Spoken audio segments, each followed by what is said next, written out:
Okay, so I was just about to go up to eat some breakfast, and I looked over this really great entry by Ilari, and I changed my mind. Darn it, I'm just going to sit here and evaluate this, and then I'll go eat breakfast. So nice, just so much fun. There's a lot of stuff to say in here, and at the risk of sounding like a broken record advertisement for Note Performer, I think that I'm not going to say you should go out and buy Note Performer. I'm just going to tell the audience out there who maybe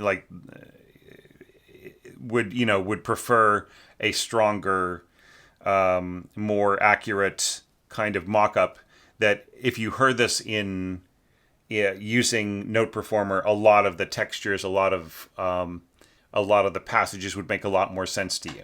Okay? So that's not to say that this is perfect orchestration any more than my entry, my effort was perfect. There is a lot I think I can help you with here. But still, just like the sound of the mock-up, don't let that fool you if you're just watching this casually. There's way more going on here. So let's let's just jump straight into this. And, once again, using the evaluation criteria. So in terms of the pitch weight being in the upper register of the piano as applied to the orchestra, that's just not an issue here with a lot of this lower register scoring. Thematic material repeating often, possibly sounding repetitive. You took care of that too by introducing the brass right in here and filling in a little bit of the strings, but you took out your oboes right in here. I don't understand why. Is it was the concern that that the trumpets and the trombones were sort of blotting it out? Because it's the line is still is kind of undoubled by anything except for your pizzicato second violin. So it's still, they still need some help in here that the oboes can provide. So you shouldn't have left that out. Is my feeling about it. Now, let's talk about the orchestration of these of this passage right in here. I kind of feel, you've got this B right in here, pizzicato by viola. I think you could have included that there as well. There needs to be a little bit of filling in here, especially if you have timpani happening from below. That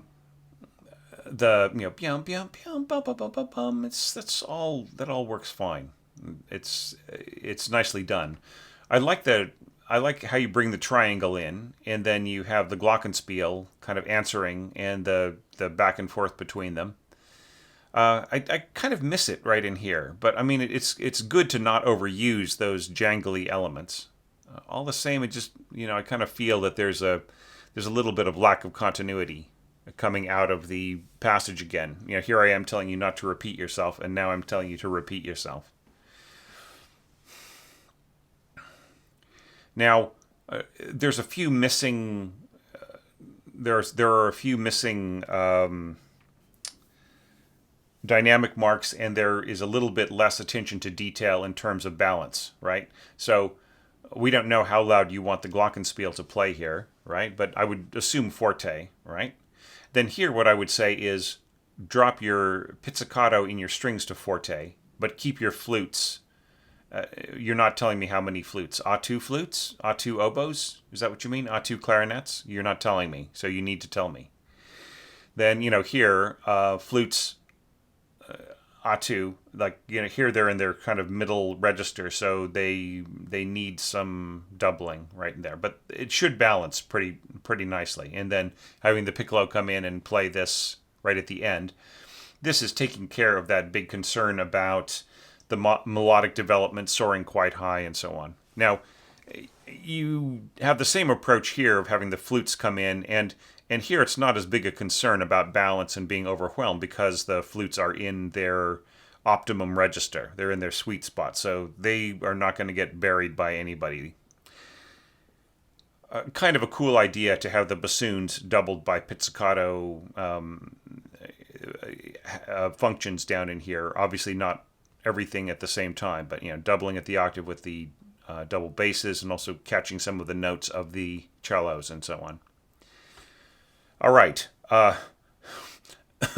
So if you want to have a perfectly seamless trade-off between your flutes and your piccolo, then have them trade off on a note rather than just jumping from note to note, because otherwise there is a risk of it really just feeling like flute, flute, flute, flute, flute, flute, piccolo, piccolo, piccolo, piccolo, right? You just really can hear the difference between, you can hear the cutoff rather than it being a smooth line. It really is throwing the line from place to place, even with two instruments that are timbrally so similar.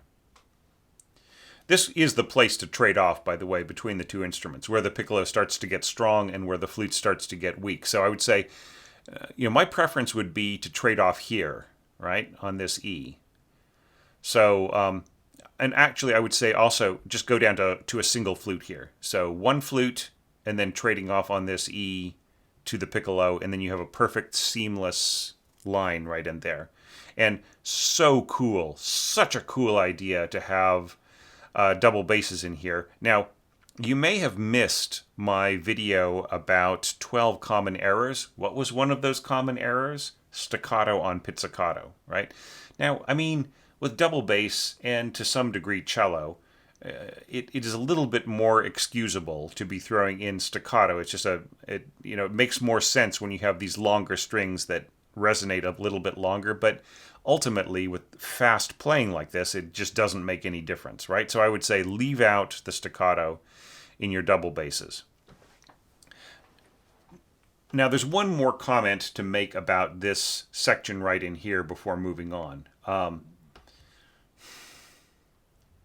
Actually, there are a couple of comments. I'll talk about the timpani in a second. All right. Right here, I don't know how many trumpets you mean. You're not telling me two trumpets or just one trumpet. And that makes a big difference. It really is and you're going, ba, which I think is cool. I mean, it's totally doable. And then you have the same thing happening in trombones 2 octaves lower, right? So you have these instruments 2 octaves apart. Whenever you have similar instruments that are 2 octaves apart, you really do hear a lot of the overtones between the two, right? For an example of this, as I've given before in this series of lectures,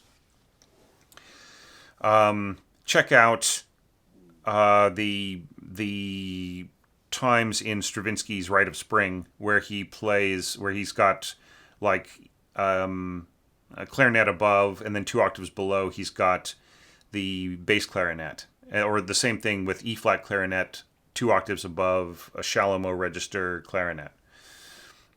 And you just really hear the overtones. They're very, very exposed, right? So if you want to get rid of that, you just boost your trombones up an octave, right? And in that case, you can leave this space blank, as you did, because nobody's going to hear anything that anybody does, including these pizzicato violins. But telling your trombonist to play fortissimo, and then these other elements to play forte, and then having this crescendo to fortissimo, I don't get it why this is all marked differently. Do you want, do you really just want this to come out of nowhere and then, I mean, it just doesn't make sense to me. I think you should have everybody playing forte, everybody playing crescendo, and then the fortissimo here, right? That makes more sense to me because you need to hold back your trombone here. Fortissimo on a trombone is a huge sound. And then if you have pizzicato happening in the lower strings, then you'd better have your timpani playing marked forte and not fortissimo, because nobody will be able to hear the pizzicato, right? because it's a very similar kind of articulation. In this case, a drum stroke, for like a very resonant and tuneful. And of course, this is plucking in a very resonant and tuneful way. So they're so similar that this really has got to be marked back to forte. Now, here, I would say, if you are sending, if you're sending one of your timpani strokes all the way up to this high B, then you are running a further risk in terms of whether or not the orchestra has got the piccolo timpani to throw in, because this B is very high. That's, you would require the fifth timpani, right? So you need a set of 5 rather than a standard set of 4 timpani. I mean, I suppose you could possibly convince your timpanist to tune their 4th up a little bit, but I wouldn't count on it. Most timpanists that I know are kind of obsessive over trying to get the pitch centered as much as possible, so they have the optimum sound, right? So the optimum sound for this stroke would be on a piccolo timpani, right? On a piccolo kettle. So, and then there's the added problem here. Here you're going B, C, and I think that most timpanists would just like tune up with their pedal from B to C. It's a very simple thing to do, and then just go back to B. So that's not really an issue. So you've got enough kettles if you can just get that 5th kettle right in there, right? And then here you're going F to E and then C. So there's a lot of tuning, there's a lot of jumping around and tuning things and so on. So the same thing here. There might be a roll and then they might just change to an E, and there'd be a tiny bit of glissando involved there, right? So there's a lot of tiny little details that you have to think about, right? Okay. Now, moving on to this section right in here, there's not a big issue about the upper middle register being relentless. There's not the hugest concern about textural contrast, though it really, it is once again very loud and big and boisterous. Right in here, like the flute is a bit of a disadvantage compared to the oboe. I mean, you can go ahead and do that, but I'm just kind of puzzled as to why the flutes are not supporting the first violins right in here, right? The oboes are perfectly happy to double what's going on in the violins, and they are comfortable, they're happy, they're fine. But what about the first violins? Don't they get any support? Right? They're going to need some, I would say, with these horns kind of blasting away below at an uncorrected fortissimo, right? You're just assuming everybody is still fortissimo. So, yeah, so those are just things to watch out for. But I really do like the way that this is set up, bum bum bum bum bum bum bum bum bum. It's just really kind of a tutti passage, the way that it's scored through here. Here you're kind of getting lower and lower with your horns. I think, yeah, I mean, I kind of prefer my scores to be delivered transposed. Okay, so that's just something to think about for the next time. Throw in the transposition. It just makes it easier to read and comprehend. And of course, this is a lot more reasonable looking when it is when the written notes are up a fifth rather than the sounding notes. Okay, but there's nothing wrong with it except that these parts should be really written for the low horns. So this is all good for first and second horn, but then when you start to get into this territory here, the top one should be the second horn and the bottom one should be the fourth horn, scored in the staff below. And then we've got the end of the passage. Does the driving staccato transition smoothly into the next passage? Well, I mean, it would if you had a crescendo here, right? You're going bum bum bum bum. You know what I'm saying? You're just suddenly jumping on it. So I think that you're leaving a big puzzle here. This is going to get a raised hand at rehearsal, right? Somebody somewhere is going to ask, "Hey, do you mean subito forte at B, right?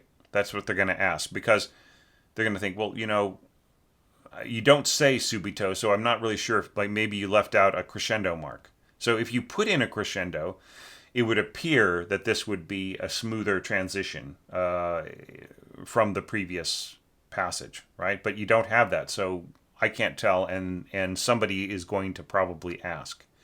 Now, just in general, you have a lot of scoring where you have like just a single line for your wins and so on. You throw in the occasional interval. You don't, when you go back to a single voice, you don't tell us that you're going to like a single player or maybe A2 or so on. You really do have to add those details to make it clearer for the score reader. But that just takes us to our next set of evaluation criteria. Contrast of color, breadth of texture. I think you address those. There's a lot of differentiation. You're adding a lot of different parts, and there's a lot of conversational scoring in here. I think that's really strong. Differentiated roles in closely spaced melodies and overlapping accompaniment figures. We're going to take a look at that. Keeping the interjecting notes, the interjecting high notes, from sounding too glaringly repetitive or just sort of standing out too brightly. I think that last issue, by taking this approach right in here, with the kind of leaping accompaniment, jumping around like this, and then just making the E and then here the D and the E a part of that. I think you solved that problem really, really nicely. Right in here, it's a bit more isolated. Just a sort of boop, where you've got this triple octave here, flute, oboe, doubling, trumpet, and then trombone below. It kind of tends to stand out a bit, doesn't it? So it's just things you have to watch out for. Now, right in here, I don't think there's any need for you to have this piccolo note way up here. I think you could just leave that out. But everything else, I think, has wonderful energy to it, and it really kind of works together, right? It is a bit...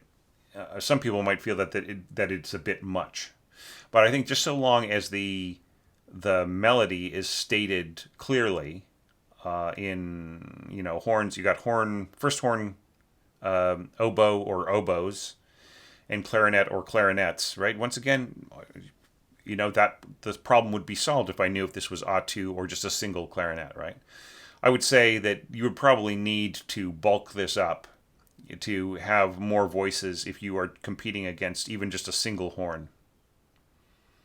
So, bum, bum, bum, and then yet-da-da-da-dun, glockenspiel on top, trumpet, and bassoon below. Trumpet and bassoon are, they work together in really wonderful ways. I'm really glad to see that scoring right in here.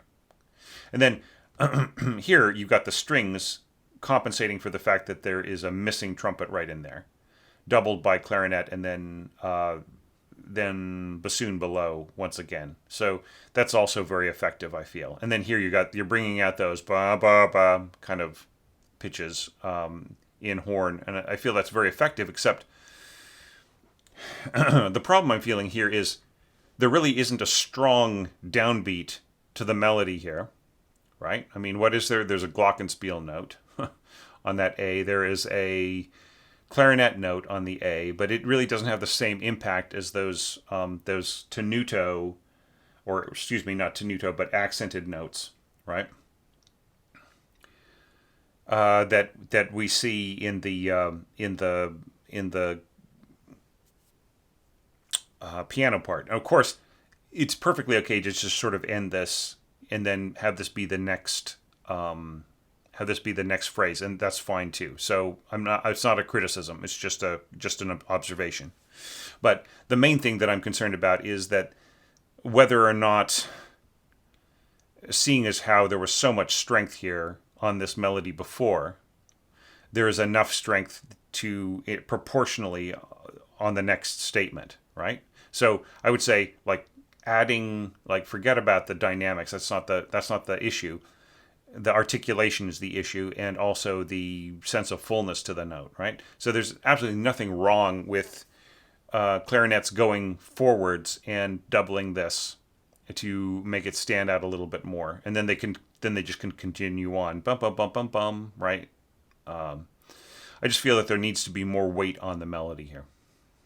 And the this boom boom boom this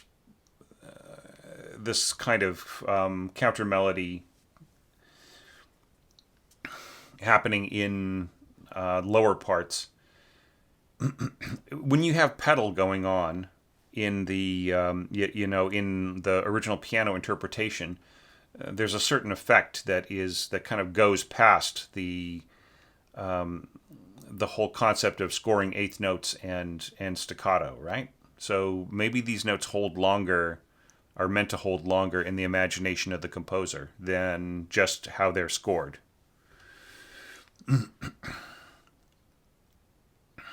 Yeah, and then there's that little boop that is a little out of place, right? Maybe, yeah. Just make sure that they don't that they don't scream, that they don't just go pow. I mean that maybe it's more important to add like a rhythmic emphasis than it is to add pitch information. And then I really love this right in here, tuba. It's so effective, right? But why does the bassoon just disappear? I mean, the bassoon plus the tuba is really, really effective. It gives the tuba a lot of clarity to double. With bassoon, you should keep doing it. Just keep going, right? And now we get to the triplets. Okay, so the big concern here is keeping the triplets from overwhelming the melodic line above as it's scored in the piano. And of course the widely reaching left-hand patterns, which are not really a big concern the way that they're scored here. Just to go over it really quickly, and I'll get back to the melody in a second. You've got this open E, so that's really easy to pluck. You've got this open D. This goes a bit high. I don't think you need to score so high. You don't need to do exactly what, you don't have to transcribe note for note. I think it's perfectly fine just to throw this in and just tame this. Don't reach quite so high. Okay, that's unnecessary. It doesn't really do a whole lot for the arrangement, and it's just it's kind of a bit. I mean, it's nothing that like a good bass player can play that. That's not the question. The question is just whether or not how effective it is to pull the player kind of a little out of their comfort zone and have them as opposed to something that's really centered around somewhere where they can focus on sounding beautiful. Now here you've got this ottava bassa clef. Don't do that. You totally do not need that. The transposition is established. There's no need to overstate the case, right? Everybody knows it. All right, so we're going into this passage here. I like the use of the timpani. I like that accompaniment and so on. Now let's get back to the whole issue of triplets overwhelming the melody, okay? Because you have got a problem here. Okay, everything here is possible. You've got this low B mezzo forte. You've got this low B piano, right? Which good players can control, but it's just, once again, it's like not the, really not the strength of where the oboe is. I mean, well, having said that, that's a really strong note for the oboe. Yeah, the oboist can control this as much as they like, but you're still going to hear more oboe than you are flute right here. The flute will be pale, will be barely audible, and that's sort of true throughout this, right? Now you really are trying to balance this. You're really trying to bring the oboe into the background, but the proper companion here, if you want to have a really controlled background sound supporting the flute, is the clarinet, not the oboe, right? The clarinetist can really bring things down to like piano, pianissimo, and for them that is completely comfortably, they can have all kinds of different control over the volume that isn't really native to oboe playing, right? It isn't really just the most idiomatic thing. And that actually makes a very clear kind of a sound for the flutes. So, yeah, I mean, this is absolutely has to be A2 flutes. Now here you're trying to tame this. You're saying, well, hey, mezzo piano, this is mezzo forte. But then this above, this piccolo, way, way high above, is going to distract everything, right? So the melody in here is going to be very unclear, right? So like even though you're trying to balance as much as possible, you have so much weight in the triplets, and you have so much distraction in the piccolo above that the melody is just really not going to come through all that clearly, no matter what the mock-up is telling you.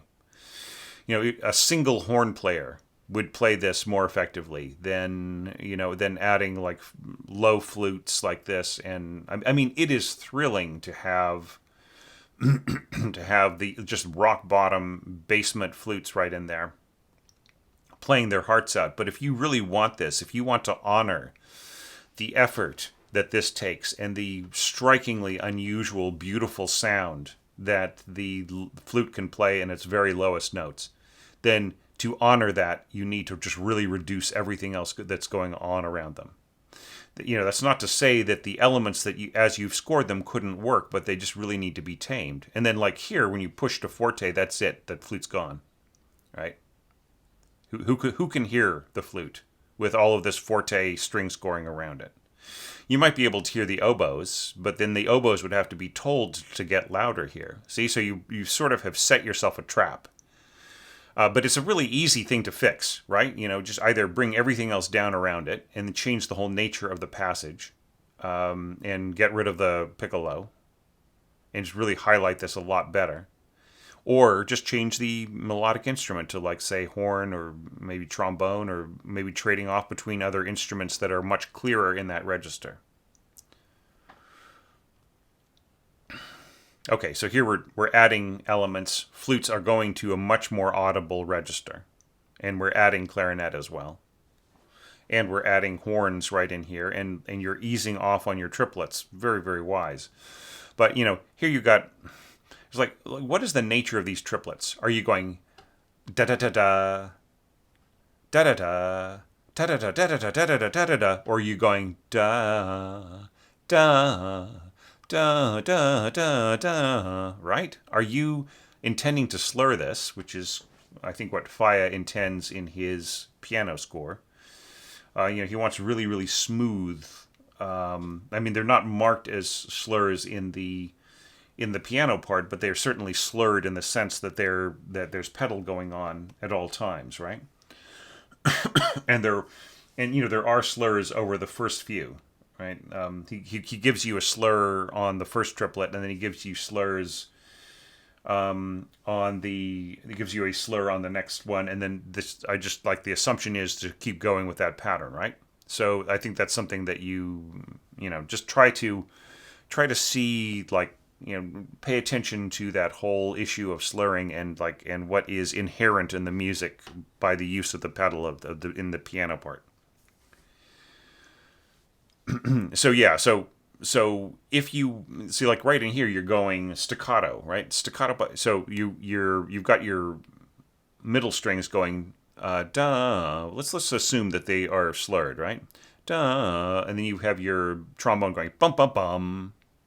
Right, so I think you really have to commit to one thing or the other, right? If you just really want that direct sound, yata-dun, it's really dramatic, da-da-dun, with the trombone, then I think you have to be more emphatic with your strings, right? It just can't be like, maybe there were slurs here and I don't know what I'm doing, right? So you really have to make that very, very clear in your scoring, and especially if you're bringing in the horns here in the middle register. Yeah, I don't want it to end. This is such a fun score to look at. It's just, it really is making me think and keeping me on my toes and forcing me to really, really, come up with the best suggestions that I can. And now you're boosting your brass, and you're really making this staccato, right? So if you're really committing to, da da da da da da da da da da da, just really kind of very separately enunciated kinds of triplets, then you got to tell your strings that you want to match that, right? Because otherwise you're going to get